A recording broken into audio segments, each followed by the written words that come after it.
Olá, galera, tudo bem com vocês? Meu nome é Maxwell, sou acadêmico do quinto período de enfermagem no Unifagoc e hoje a gente veio falar um pouco para vocês sobre as imunodeficiências congênitas e adquiridas. Nesse pequeno vídeo, nesse breve vídeo, vai participar Anderson, Daniela, Ianca, Larissa, Leidiane e eu. A gente vai falar um pouco sobre cada tipo de doença e o que pode estar sendo feito para poder melhorar. Começando sobre a visão geral das doenças por imunodeficiências. Para a gente poder falar um pouco sobre as imunodeficiências, a gente tem que falar um pouco sobre a imunidade inata e adaptativa. A imunidade inata, ela é constituída por um sistema, por uma série de mecanismos de defesa contra o agente infeccioso. Geralmente, essa defesa ela já é desde o nascimento do bebê.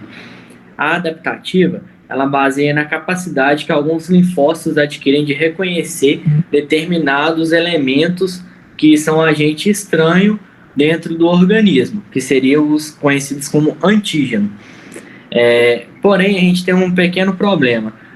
A imunidade inata, ela pode gerar alguns distúrbios congênitos, como doença granulomatosa, deficiência de adesão leucocitária, entre outros.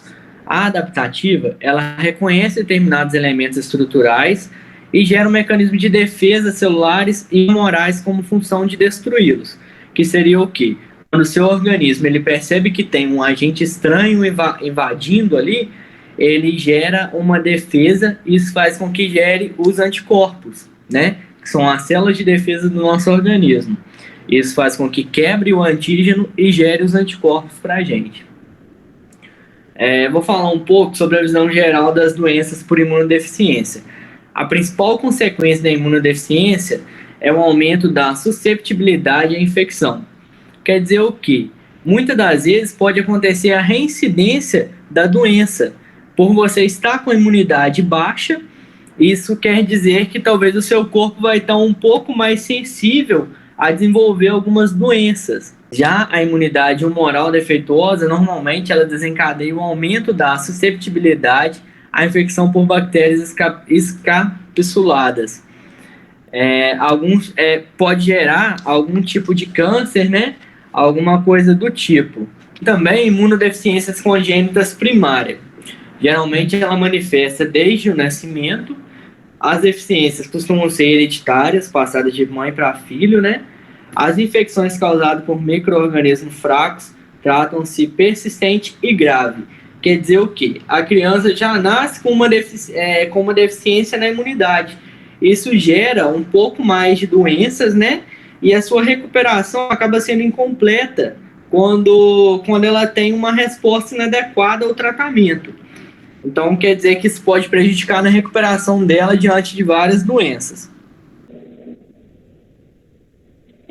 Oi, gente, meu nome é Larissa Teixeira, sou acadêmica do curso de enfermagem do quinto período. Vou estar falando para vocês um pouquinho sobre a imunodeficiências combinadas graves.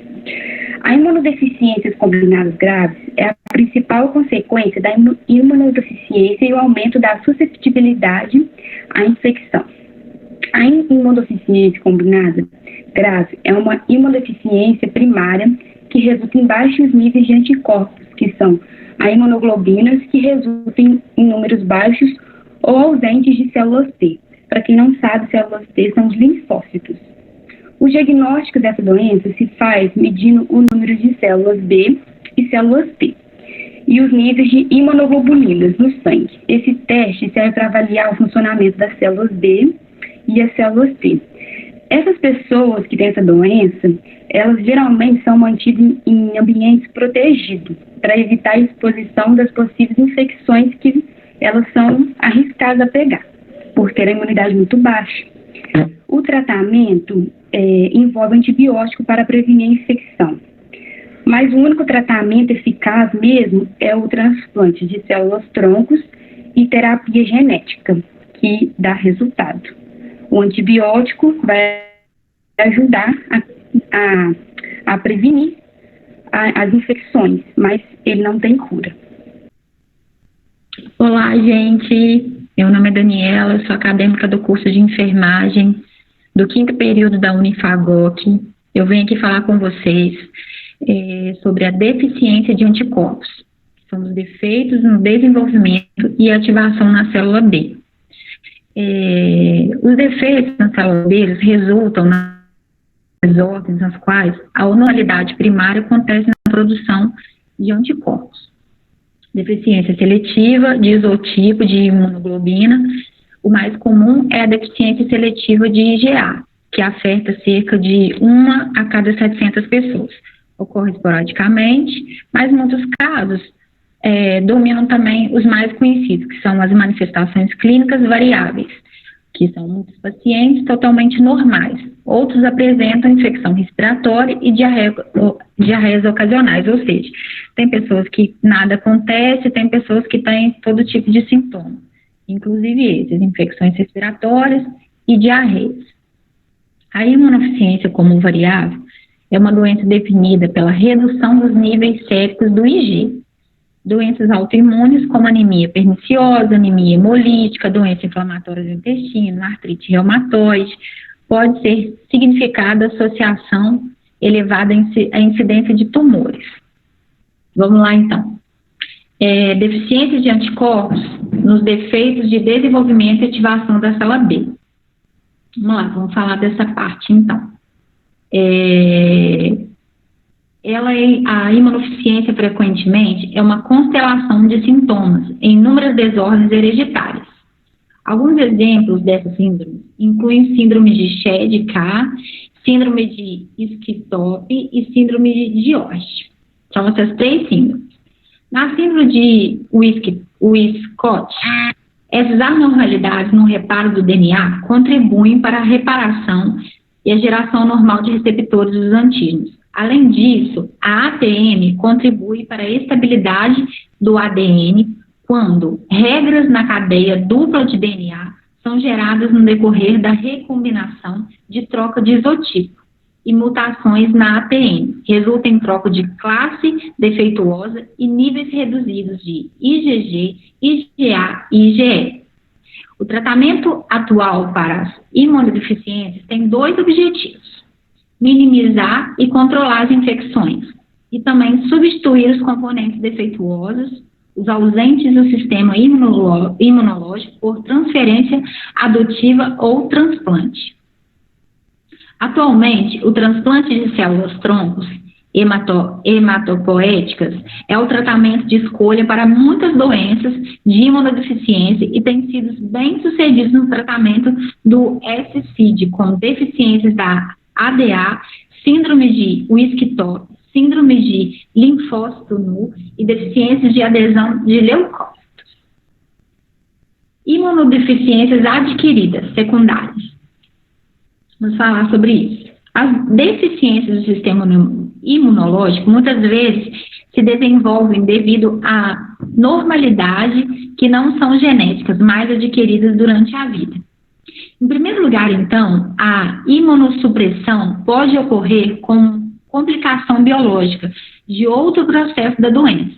Em segundo lugar, as chamadas imunodeficiências iatrogênicas podem se desenvolver como complicações do tratamento de outras doenças. Em terceiro lugar, a imunodeficiência pode ser adquirida por uma infecção que depleta das células do sistema imune. A mais importante delas é a infecção pelo vírus HIV. Doença nas quais a imunodeficiência é um elemento complicador frequente, porque inclui desnutrição, neoplasias e infecções. Ou seja, é uma doença que ela te causa, assim, uma baixa imunidade. Então, qualquer doença, seja ela infecciosa, seja ela de neoplasia, seja ela de desnutrição, baixa imunidade, ela vai se agravar. A imunossupressão iatrogênica é a mais frequente causada por terapias como fármacos, que eliminam linfócitos ou inativam funcionalmente. Oi, gente, meu nome é Ianca, tá? Eu sou graduanda do 5º período de enfermagem da Unifagoc. Eu vou falar um pouquinho para vocês do vírus da imunodeficiência humana e a síndrome da imunodeficiência adquirida. Vamos lá. A AIDS é uma doença causada pela infecção com HIV e caracteriza-se por uma profunda imunossupressão acompanhada por infecções oportunistas e tumores malignos.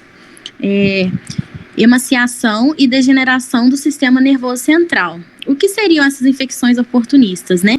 Que vêm junto com essa doença?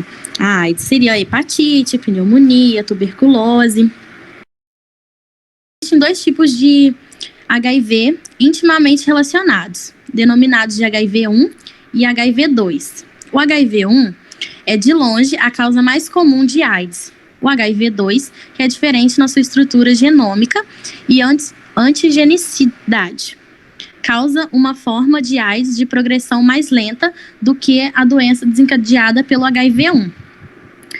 O que seria, né? O modo de transmissão do vírus é igual tanto para o HIV-1 e para o HIV-2. E faz também pelo contato sexual desprotegido, como já falamos aqui, partilha de seringas entre outras pessoas contaminadas, transmissão durante a gravidez, né, da mãe para o filho, ou até mesmo contato com o sangue de alguma pessoa infectada. Embora, né, se transmite da mesma forma, o HIV-2 produz menos partículas virais do que o HIV-1. Por isso, o risco de transmissão é menor em pessoas infectadas pelo HIV-2. Caso a infecção por HIV-1 evolua para AIDS, o processo de desenvolvimento da doença é bem semelhante para ambos os vírus, né? Porém, o HIV-2 tem uma carga viral mais baixa. A evolução da infecção pode ser mais lenta. E isso faz com que o aparecimento de sintomas, no caso da AIDS, causado pelo HIV-2, também seja mais demorado, podendo demorar até 30 anos, 40 anos, em comparação com o HIV-1, que pode ser em torno de 10 anos a menos. As diferenças genéticas entre ambos os vírus, né, as combinações de medicamento para o tratamento do HIV-1 e do HIV-2 pode ser diferente, já que o HIV-2 é resistente a 2 classes de antibióticos, né, antirretrovirais, no caso. A infecção das células pelo HIV inicia-se quando a glicoproteína do envelope GP120 do vírus liga-se a 2 proteínas de célula hospedeira, da célula hospedeira, ao CD4 e um correceptor, que é um membro da família de receptores de quimiocinas. As partículas virais que iniciam a infecção geralmente estão presentes no sangue, sêmen ou outros fluidos corporais de indivíduos e são introduzidas em outros indivíduos pelo contato sexual, como já falamos acima, perfuração por agulhas ou até mesmo passagem transplacentária. Olá, meu nome é Leidiane, eu sou acadêmica de enfermagem do 5º período da Unifagoc. Eu vou falar um pouco agora sobre patogênese da infecção pelo HIV e AIDS, e também um pouco sobre as características clínicas das doenças causadas pelo HIV. Como a minha amiga disse antes, a AIDS é causada pelo vírus do HIV, que interfere na capacidade do organismo de combater infecções. O vírus HIV compromete os linfócitos, podendo destruir diretamente ou indiretamente a replicação viral. Ou seja, a resposta imunológica do hospedeiro é certa, que reconhece e agride as células infectadas. Essa resposta é muito intensa e pode haver disfunção celular, apoptose. No entanto, após um tempo da invasão do vírus do HIV, as consequências vêm rapidamente, são muito graves e dão as caras de imediato.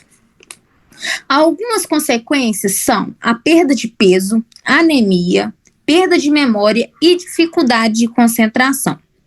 Juntamente com as consequências, vêm as doenças oportunistas como herpes, hepatites virais, tuberculose, pneumonia, toxoplasmose, candidíase, sarcoma de Kaposi e que é necessariamente um tumor de pele. O vírus pode ser transmitido pelo contato com sangue, sêmen ou fluidos vaginais infectados. É muito comum se propagar por contato sexual, apesar de ser o jeito maior que se propaga o vírus é esse. O tratamento pode ajudar, mas essa doença não tem cura. Ela é crônica e pode durar anos ou uma vida inteira. Sempre requer um diagnóstico médico, incluindo exames contínuos laboratoriais e exames de imagem. Como que é a propagação do vírus? Eu vou repetir novamente que o vírus geralmente são pegos pelo, maioria das vezes, na verdade, são por transmissão sexual, mas também por produtos sanguíneos, agulhas cuja o sangue sejam infectados ou não testados. Pelo sexo vaginal, oral, anal, sem proteção. Até mesmo de mãe para filho durante a gestação ou amamentação. Olá, galerinha. O meu nome é Anderson Luiz e sou acadêmico do curso de enfermagem do 5º período e vou falar um pouquinho para vocês sobre a resposta imune ao HIV. E nada melhor do que eu falar um pouquinho sobre o que é a imunidade. Em breve palavras, eu vou tentar trazer para vocês da melhor forma. A imunidade é definida como a capacidade de resistir a um agente causador de doença. A imunidade envolve componentes específicos e inespecíficos. Os componentes inespecíficos atuam como barreira ou eliminadores de uma ampla gama de patogênios. Agora eu vou ler para vocês um pouquinho do que eu coloquei aqui no slide, tá? E já eu dou mais algumas diquinhas, eu falo um pouquinho mais a fundo para vocês. Respostas imunes humorais e celulares específicas para o HIV se desenvolvem após a infecção, mas geralmente proporcionam proteção limitada. Só um minutinho. As respostas por anticorpos a uma variedade de antígenos do HIV é detectável dentro de 6 a 9 semanas após a infecção. O HIV apresenta uma taxa de mutação extremamente elevada, por causa da propensão a erros de transcrição reversa e dessa forma pode evitar a detecção pelos anticorpos ou células T geradas em respostas às proteínas virais. Ou seja, gente, as células, né, do HIV, elas mudam muito, muito rápido, elas têm, assim, a mutação delas são muito rápidas, ou seja, o nosso sistema imune, ele fica perdido para poder combater aquela, porque quando ele cria uma resposta contra ele já sofreu uma mutação e já é outro, entendeu? Então é por isso que ainda não temos uma vacina totalmente eficaz para combater com o HIV. Embora a maioria dos indivíduos infectados pelo HIV desenvolva AIDS, aproximadamente 1% dos indivíduos infectados não desenvolvem a doença.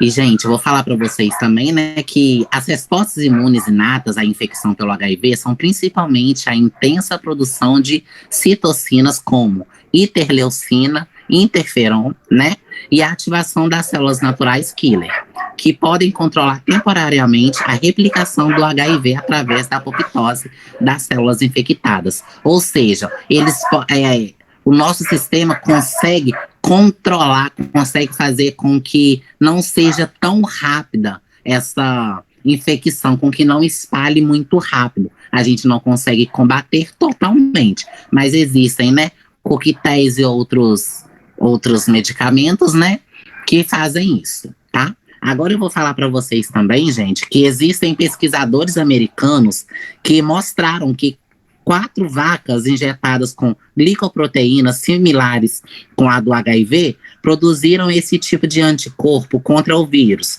42 dias após a imunização. O soro desses animais, contendo anticorpos, foi testado contra diferentes vírus do HIV in vitro, né? E eles impediram 96% dos 117 tipos de HIV de infectar as células em placas, né? Isso é placas de cultura, né? Um único anticorpo tinha uma longa cadeia de 60 aminoácidos, que conseguiu parar a infecção 72% dos tipos de HIV testados. Se os pesquisadores, né, gente, conseguirem induzir os anticorpos com longas cadeias de aminoácidos para poder fazer essa evolução em humanos, será a nossa grande vitória, né? Ou seja, será a cura que a gente tanto precisa. Mas enquanto isso não acontece, né? Os pesquisadores estão fazendo coquetéis com diferentes anticorpos amplamente neutralizantes como forma de combater ao vírus nesse caso. Tudo já? Eu espero ter ajudado um pouquinho a vocês. E agora vai ter um resuminho no próximo slide para que possa tirar um pouquinho da dúvida de vocês. Muito obrigada, viu? Bom, galera, esse foi o nosso trabalho, espero que tenham gostado. Nós somos acadêmicos do 5º período de enfermagem do Unifagoc e espero que o nosso conhecimento seja transmitido para vocês de forma correta. Qualquer pergunta pode deixar nos comentários que estamos à inteira disposição para responder. Muito obrigado e até a próxima.